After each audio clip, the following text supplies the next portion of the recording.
is my pleasure to represent Allens Linklaters here this afternoon and to facilitate hopefully a fulsome discussion between Dr. Nahan and Mr. Wyatt. A question to you both, I think, at the outset, and perhaps, Mike, if you wouldn't mind answering first. I think all West Australians would agree that one of the key issues that has challenged the state finances over as long as any of us can remember is the allocation of GST funding to Western Australia and the unfairness that seems to be inherent in that model. What I'd like to ask you is what you propose to do differently to what we've done before to achieve a more fair allocation of GST revenue to Western Australia? Well, the GST is essentially been evolved over many decades. It's not so much the GST, it's the formula by which the Grants Commission allocates money. It's not the source of the money, it's actually how it's allocated. And it's evolved over 30, 40 years. It actually has a policy of fiscal equalization. That is to make sure that every state can provide the same level of services irrespective of the revenue, irrespective of the cost of providing it. It's a very strange form. It was never geared for what happened in Western Australia, indeed Australia, where one state, Western Australia, all of a sudden had a new, unique source of revenue, iron ore royalties, that no one else had. Or, importantly, that we had investments of $600 billion up and down the coastline that the Grants Commission, that was unique to WA, and you can't compare it. It should have been put on hiatus. It's a fault of both the Commonwealth Grants Commission executive and the treasurers of the time that they didn't see something was up. Second, it's actually the decision of the treasurer of the Commonwealth of Australia to dictate the policies, the structures of the Grants Commission, and indeed the final allocation. And we have worked with them within the Grants Commission to get things changed, and outside the Grants Commission with the treasurer. It is difficult because it's a zero-sum game. If you actually took money away from us, the perverse one is the state that actually give to us, it was actually New South Wales and Victoria that are also contributing states. But in the end, it would also come from Tasmania and South Australia that depend on their lifeline on that money. It's a perfect game for them. We have gone out, successive governments in Western Australia invest in the best policy, infrastructure, rules. We have attracted investment of huge amounts to Western Australia, created a large amount of wealth, and they have done very little, if not opposite, and they get all our share of this revenue from us and our hard work for nothing. It's perfect taxation for them. Changing that, getting them off dependency is very difficult, and that's the aim. But in the end, it's up to the Commonwealth to change it. The Commonwealth, Malcolm Turnbull came to Western Australia last year and promised a floor. We are now at about 30%, the lowest ever. The second lowest was Victoria, and I think in 42, during the war, where they got 70. Our policy, his proposal was to put a floor of 70 and have that bind once we go through it. We have to get there first. Whether we get there or not, it's a question, depends upon iron ore royalties or prices. We have an ally in New South Wales. They're arguing the case with us. Queensland will one day, I'm confident, but we need this debate. A floor would help us because the big issue we have is the uncertainty in the revenue flow. If we went above the floor, we would be better off. But it's up to the Commonwealth to take leadership on changing the mechanisms by which we allocate revenue, and they have to pull it back from the states because you're not going to get Tassie, South Australia, Northern Territory, ACT willing to give up money for jam. Thanks, Mike. How do you respond to that, Ben? Mike's correct on every point he just made. The first speech I heard when I came into the Parliament in 2006 was Eric Ripper complaining about the GST when he was Treasurer. It's been an ongoing problem. A couple of points I'll quickly make, just briefly, is ultimately politically the easiest time to get a floor is when every state's above that floor, obviously. The budget time, I think we'll project the relativity to go above 70, Mike, by the end of the forward estimates. That's now come down because of the iron ore price by the end of the forward estimates.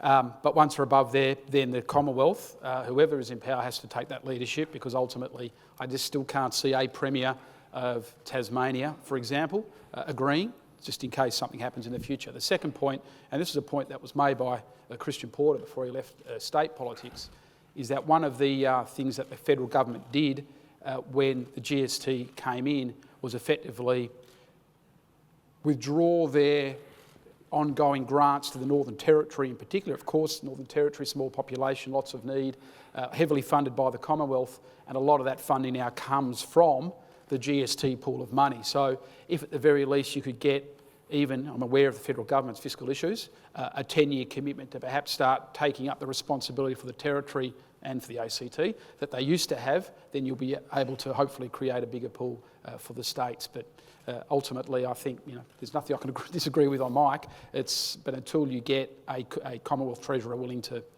take it on, I can't see how we get there. Just might add two things. Joe Hawkey and then the current Treasurer did give the state $1 billion tied to infrastructure to assist. That's not to be sniffed at. We've had extensive discussions about altering, but we've had agreements between the main states for decades, some altering, New South Wales, Queensland, WA, and Victoria, that we move slowly to a per capita. It's time to ramp that up.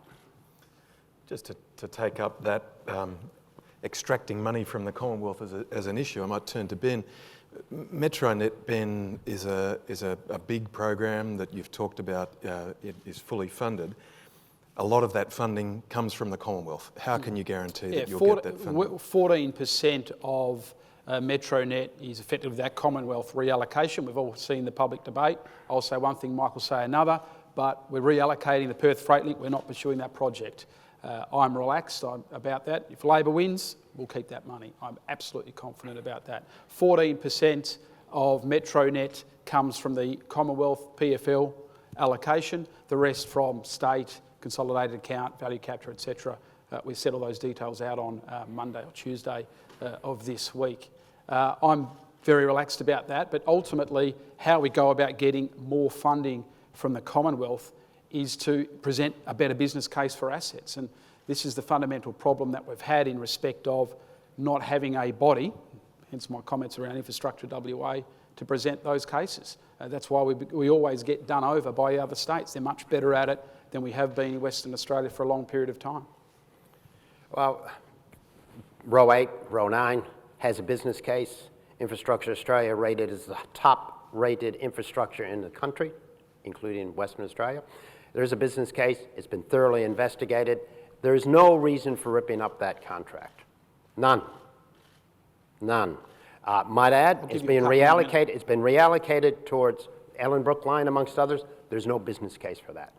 Remember, we came in 2008. The Liberal National Government, committed to, in that election, Ellenbrook Line. We came into government. There was no business case. We scrapped it, and we paid the price. We lost, I think, the seat of West Swan because we went to the 2013. I understand the business case. There is no business case for Ellenbrook. There isn't. So we didn't do it. We lost that seat. It is a question of why Labor is now committed to that. There's no business case for it. And I tell you what, Infrastructure WA, if it was an independent board, will look at their situation and say, build Perth Freight Link, skip Ellenbrook Line. That's what it would do. So you can't have a neutral body and before that, rip up a contract that has been assessed by Infrastructure Australia and put it into an investment that has no business case. Well, hang on, Mike. I've got to respond to that, because I remember 2013, the fully costed Max Light Rail project that had an assumption of 80% funding by the Commonwealth Government. And when last year, when it was finally abandoned, the Premier told the Parliament that the work hadn't been done on a fully costed election promise from the government of the day. I mean, I'm not going to cop that, Mike, when you've had the Premier go out on a fully costed light rail project with an assumption that was 80% funded by the Commonwealth. We're in the 2016-17 election. The reality is you're ripping up a contract with Perth Freight Link. That's right. where it is the top-rated infrastructure project by Infrastructure Australia. You're taking the money and put it into another one that has no business case. It is the assessment recently on the transport plan said it wasn't needed to beyond 2030. Why are you promoting that? Because I put it, it's coming from safe seats to marginal seats. That's infrastructure One policy final under point, Labor. I'll continue on Briefly, this. Ben. A $2 billion rail line to the airport, Mike.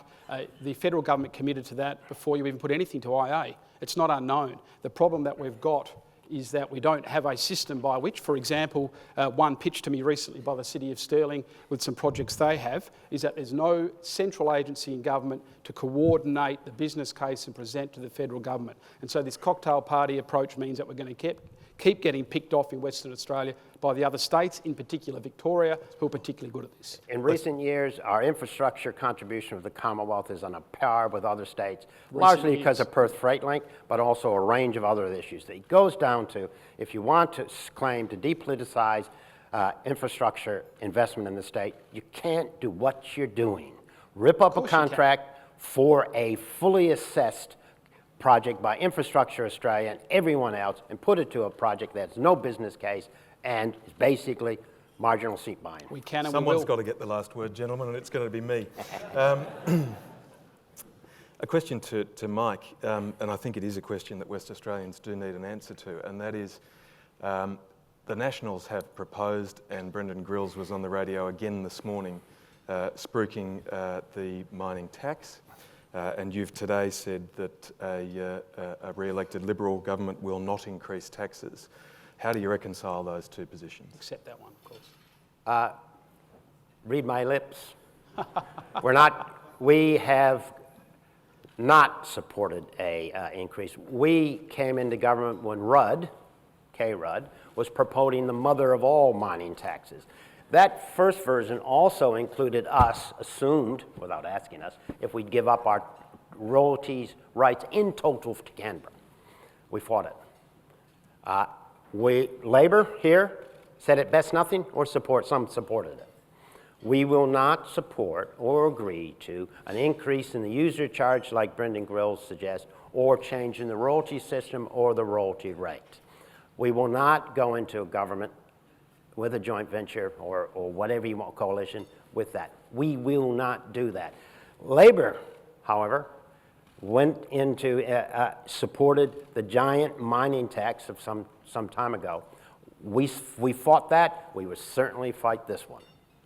Well, clearly I've got to make some comment there. You'd be unsurprised what I'm about to say. Clearly, Brendan Grills has said the Liberal Party will wilt, and perhaps the worst secret in politics is that it may not be $5, but it will be an amount mining tax that the Liberal Party will agree to. And ultimately, I think most people understand that that's going to be the reality in the event that the Liberal and National Party reform government after the 11th of March 2017. And as I said before, I stood up here at the Hyatt, not here, with Troy Buswell when he promised no taxes in the government post-2013. You saw the land tax increases you got from this government of late. And there were a range of other levies that Mr Buswell introduced. So ultimately, you can take whatever value that anyone who gets up here in politics and says, I promise no new taxes and levies, but ultimately we've seen the value of those. I give you a guarantee. If we do a government and we do get a coalition government with the Nationals and that party puts together a Brendan Grills mining tax, I will resign from the Treasury. You heard it here, folks. That's what Colin said. A question to Ben. Ben, you've talked about the involvement of the private sector in your proposed outer harbour at Kwinana. Does that indicate that the Labor side of politics is open to private investment in state infrastructure, and how is that different to privatising Western Power? Yeah, absolutely. We see the outer harbour being funded to a large degree by the private sector. I've made that clear. Mark McGowan in December at the CEDA speech he gave made that clear. The issue I have with Fremantle Port, and many of you in this room have expressed a similar view to me, is that the reason I don't support the sale of that port is because of economic reasons. To encourage investment in a new port, you need to have control over Fremantle Port, and I think public ownership of that is the best way to achieve a new port facility in Kwinana. Private sector, simply because the public sector can't take on that investment in the current balance sheet issues that we have, and I see a very strong role for the private sector in that port. But not in ownership of Western Power? Not in, well, that's again, we see that as an important, two reasons there. One, because it doesn't actually resolve any of the issues I talked about around the net debt of the general government sector, and that is the fundamental story of our net debt position. And secondly, Western Australians aren't going to cop it, and they know, we all know, that ultimately the pressure that comes on for price increases, any new owner has to get a return on their capital, and a regulator will always take into consideration that return. State government has the final say on price is ultimately the issue that concerns Labor, and that's why we've made that decision.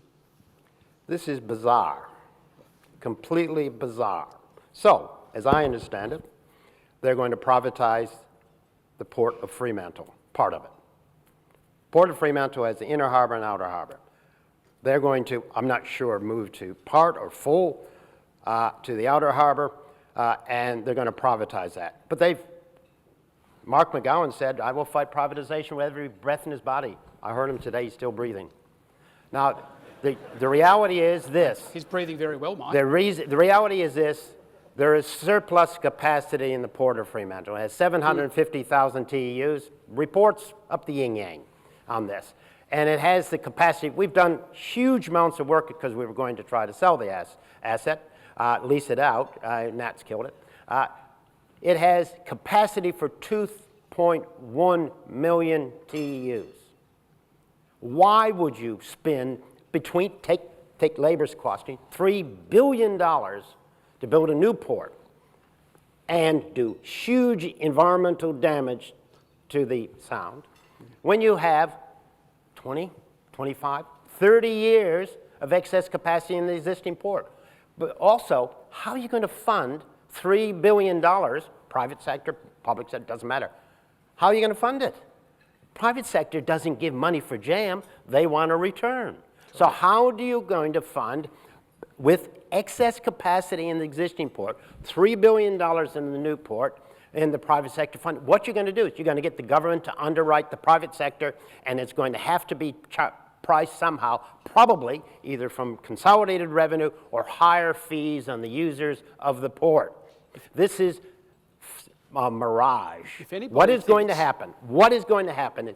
If Labor wins, you're going to kill Row 8, and you're never going to build that outer harbour, because the Greens will get up, the mob at Row 8 and Coburn will move over to the Sound and stop you from doing that. Well, I never took you as an environmentalist, Mike. It's nice to see that side. I love sailing in the That Sound. soft side of you. Let me be clear.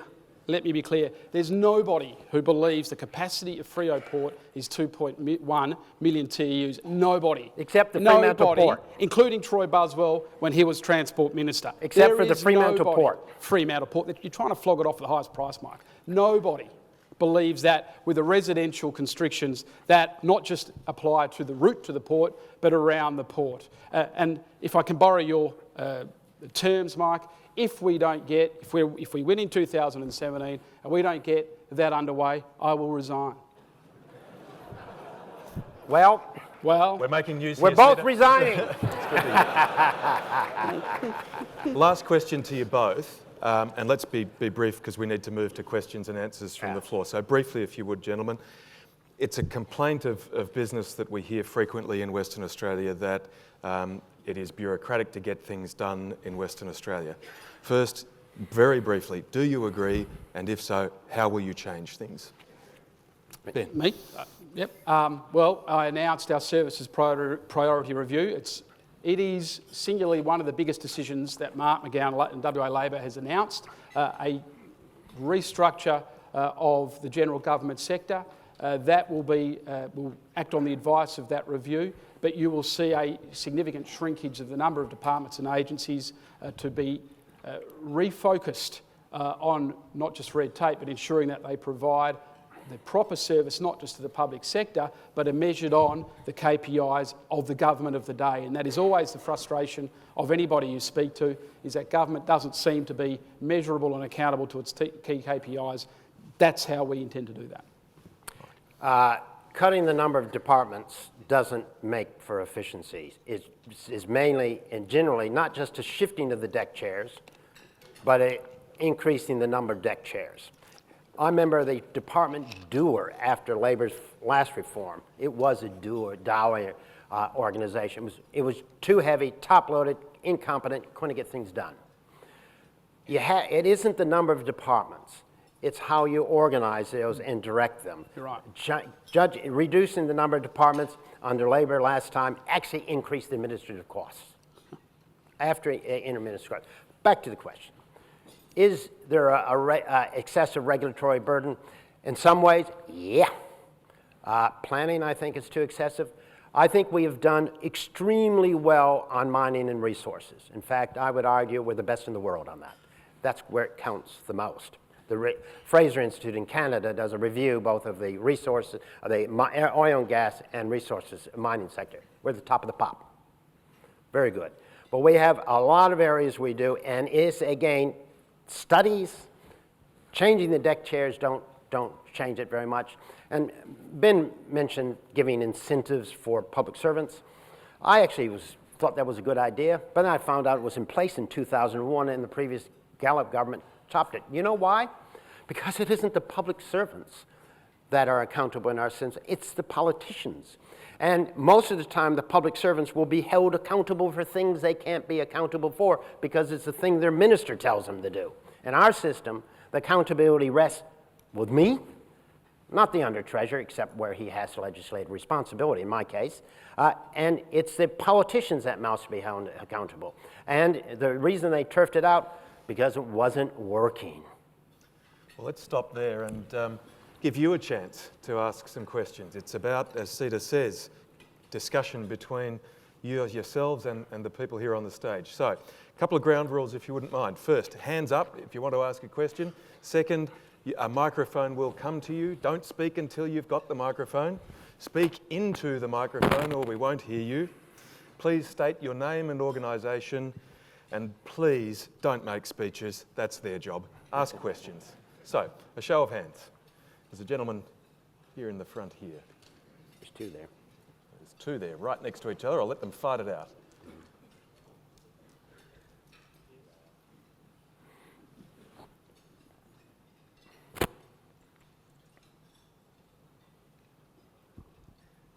Thank you for the opportunity to make a comment, if I may.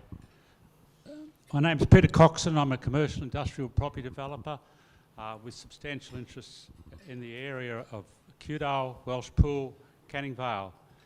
It was put to me by one of our tenants who has an employment factor of about 35 staff.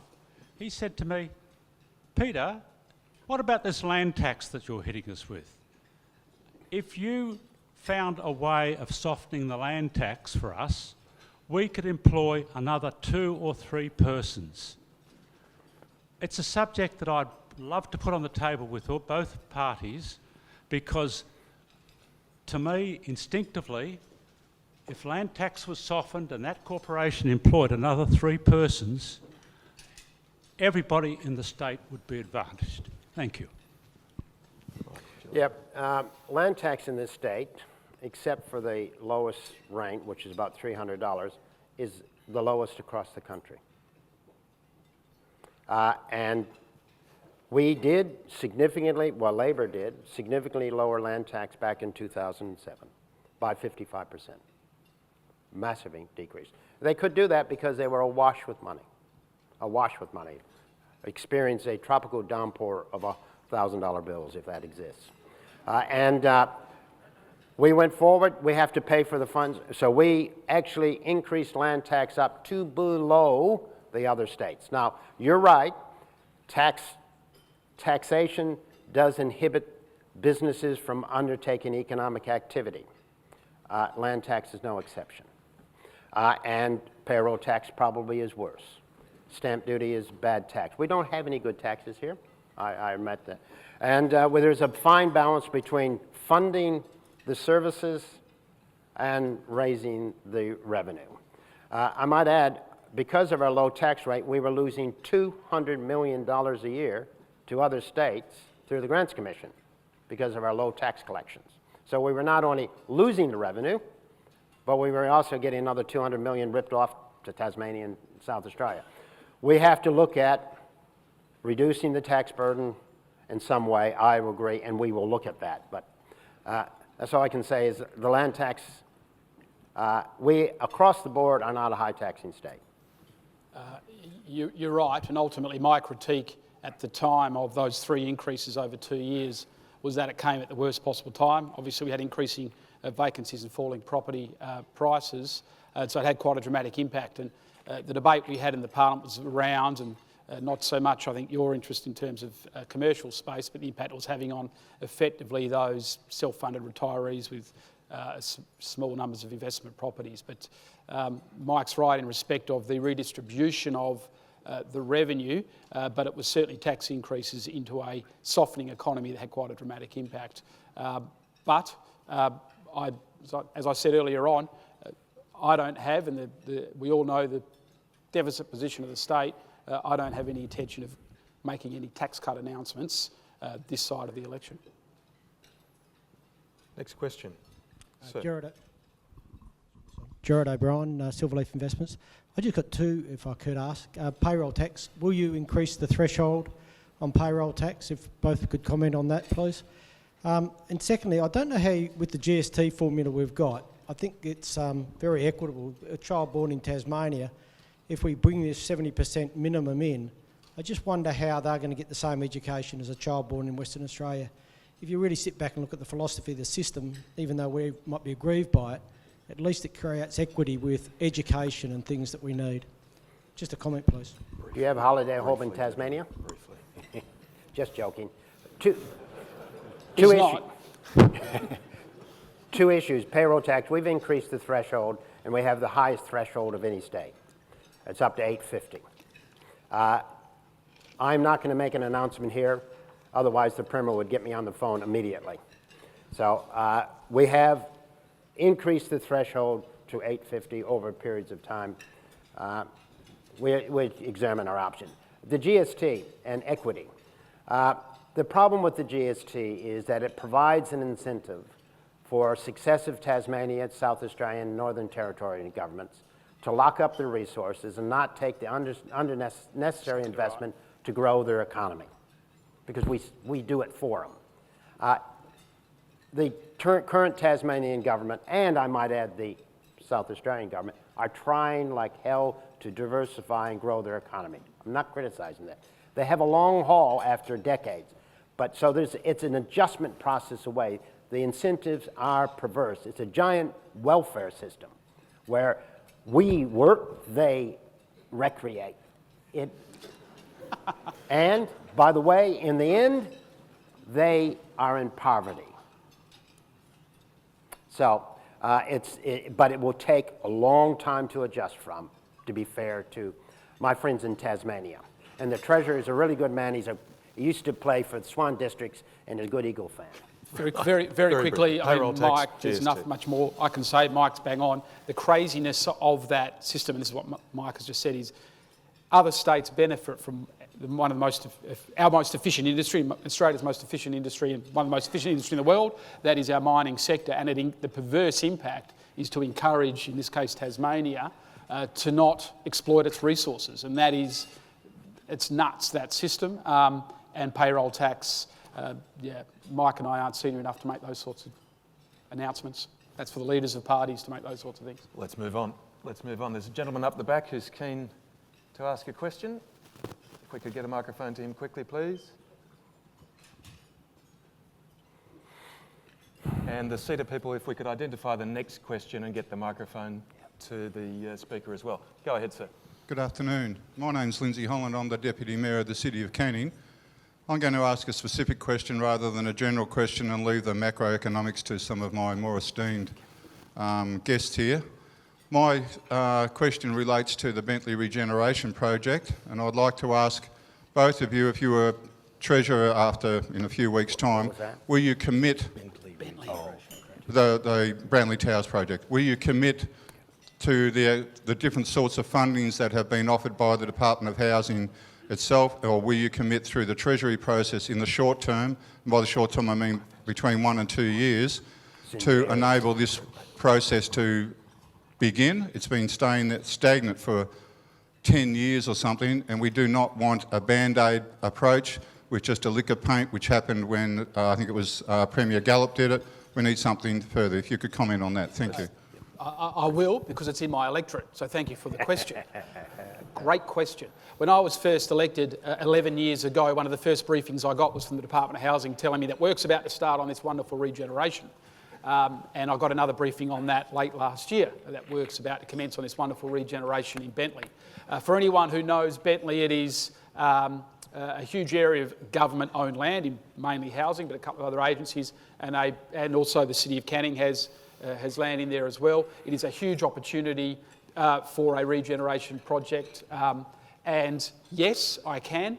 And my understanding is, to be fair to the government, the briefing I got is that they expect to appoint a lead developer in the coming couple of months. So that may be delayed, I dare say, by caretaker period, but I agree entirely with you.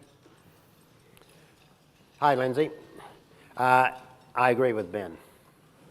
Right, next question. Professor the Honourable Stephen Martin has a question.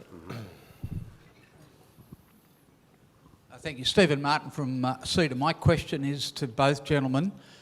Assuming one of you is the State Treasurer after the election... That's a fair assumption. And... Well, you're one both nation. going to resign. I don't know what's left. But look, picking up a couple of the comments that have come and questions put to you about different aspects of the tax system, will you give a commitment as the State Treasurer to get together with your state colleagues and get the federal government to revisit the whole question of genuine taxation reform that touches on federal issues but state issues as well, so there is a fairer system that's put in place? And in that sense, mirror the research work that CEDA has done with suggestions as to how this will benefit certainly federal budget deficit reduction strategies, but importantly add dollars into the various coffers of state governments, because genuine tax reform is going to deliver real opportunities. Will you give that commitment? Stephen, we did it, and we will do it again, give you a guarantee. Of course, we have to corral our other states to do it. You can't do it unilaterally. But we, in the Western Australian government, stood up and said, we will willingly look at, one, GST changes, both rate and base. We had agreed to look at a piggyback income tax, which should be looked at, and we will look at a whole raft of reform. We're open for it. It has to have Commonwealth leadership. You have to corral a bunch of diverse states into that, but it is absolutely necessary. You're not going to get changes to the GST distribution without tax reform, and it's crucial. We're, as state, as you well know, stuck with a bunch of destructive basket case taxes that are destroying jobs. We need some way to, not to shift it to get a better tax mix. We did that with the GST way back in 2001. We need to revisit this, but it requires Commonwealth leadership and requires the Commonwealth to burn political capital. And I think they don't have that much. Ben. Everything Mike said, absolutely, give that guarantee. But I cannot, and I'll just emphasise the point that Mike finished with, if you don't have Commonwealth leadership, the whole case is hopeless almost. So, you know, and to be frank, the Commonwealth has been wanting. WA has ceded a couple of points, and I think, remind me, Mike, it was GST on online goods. We ceded some points and got nothing from the Commonwealth in return, which is just outrageous. No. We didn't agree to that. We agreed to talk, but we didn't sign on the bottom line. Suited the principle. Yeah. Sir. Thank you. Gentlemen, thank you very much for your very eloquent and very entertaining debate. My name is Nenad, and I'm the president of the Risk Management Institute of Australasia here in WA. I'm just curious, from your respective points of view, what are the key risks that our state faces over the next 10 years, and how will your respective policies help us address them today? You're up first, Mark. Ben. Well, key risks. Mike might be better placed, having the beneficiary of the, how many have you got? 110,000 public servants. But there are a range of risks. Obviously around revenue risk is always, for state governments with a limited revenue raising capacity, and everyone, Mike's gone through the taxes, they're inefficient and everyone despises them. and our efficient revenue source through our royalty is redistributed. So that is always a risk unless we get, unless we get some reform there, and that's what Stephen, I think, was talking about down the front here, then that is a risk to the finances. If you're talking more broadly risk on the economic front, then clearly we're entering and have entered, we're well into very uncertain political and economic times, just simply because of change of leadership around the globe. And as an export industry, as an export economy that Western Australia is, we're very vulnerable to that, both in terms of unemployment rates, but the impact that has not just on royalty rates, but on payroll tax take and in particular land and stamp duty. So when you're an export economy, you're vulnerable to shocks in the international markets. Biggest risk, of course, is iron ore prices, which we are highly reliant on for 20% of our revenue. And it's on the spot market. It's all driven by China. It's a new phenomena. Who knows? Most of the forecasters are flipping coins now. And so that's a risk. China, which is driving our economy, are growing and diversifying the economy. Well, it's a unique political experiment. Successful so far. Hopefully it will go to another. And the biggest risk, I think, is political. If the public of Western Australia vote in minority governments because of angst from various minority parties, and we can't get on doing what needs to be done to drive efficiencies in the public service, to build the infrastructure we need in the future, and actually grasp the opportunities we have in front of us. If we put up Fortress WA, we will shrink. Good point. Thanks for that, gentlemen. Another question over this side of the room. Good afternoon. Elizabeth Ree, RAC. I was just concerned regarding the jobs parallel to public transport. As you know, that where people can easily get to work and go by public transport, it's a lot better for their economy. It's actually a lot better for their health. South of the river, you've got prisons, you want to build ports, stadiums, etc. What are you planning to build north of the river for the people to work in, close to home, and also perhaps one day improve public transport? Thank you. I sense the issue is you want to have people work close to home and get access to it. It's very important. I might add, it's not just public transport or trains. People move around by road, bicycle, walk, and public transport, trains and buses. You have to have an integrated package. You can't just rely on one. We are investing in, we have invested in the line to Butler. We are investigating, the former transport minister put out a study that you did comment on it extensively, your organization, to look at the transport links of the future. And I will agree with very strongly, as is any treasurer should, with the Labor Party to really go out and set a long-term integrated transport plan that we agree to what are the priorities and we agree to the costings of it. There's nothing new in this, should be bipartisan. The question is when, how much we're going to fund it. And there are some really challenges getting rail, if you wish, to the northern suburbs because it's hard to get the land if you don't own it. And the main issue in that last, this was a tunnel to Morley. Well, that's going to cost, I saw, in the vicinity of $3 billion. So there's some really big issues there, but you have to look at transport as an integrated, comprehensive scheme, not just one. Ben. Correct. The cost of living issue means that if you can get a cheap house but you're nowhere near a public transport link, it's no longer a cheap house because it's very expensive to maintain numerous vehicles to get around. For the northern suburbs in particular, that's why yesterday we're committed to extending the rail line through to Yanchep because there's huge opportunity there with the Yanchep joint venture that has very aggressive local job targets up there to hopefully pull people off the transport, the northern rail line. And ultimately, the point I always make, and my colleague Rita Safiotti always makes, is that MetroNet isn't a train plan, it's actually an urban redevelopment, urban living plan to create not just transit-orientated developments, but create job opportunities for people away from the kind of spoken hub that we've always had, that you've got to come into the city to access your job. And so I think we're all in furious agreement that public transport is there to create opportunities to people, for people, regardless of where they live, to also find employment close to those homes. Thanks, Ben, and thank you all for your excellent questions and for your splendid responses. I think it's been a very informative debate today, so thank you all. Thanks, Mike. It's now my pleasure to hand over to Alan Rimmer to thank our speakers today. Thanks.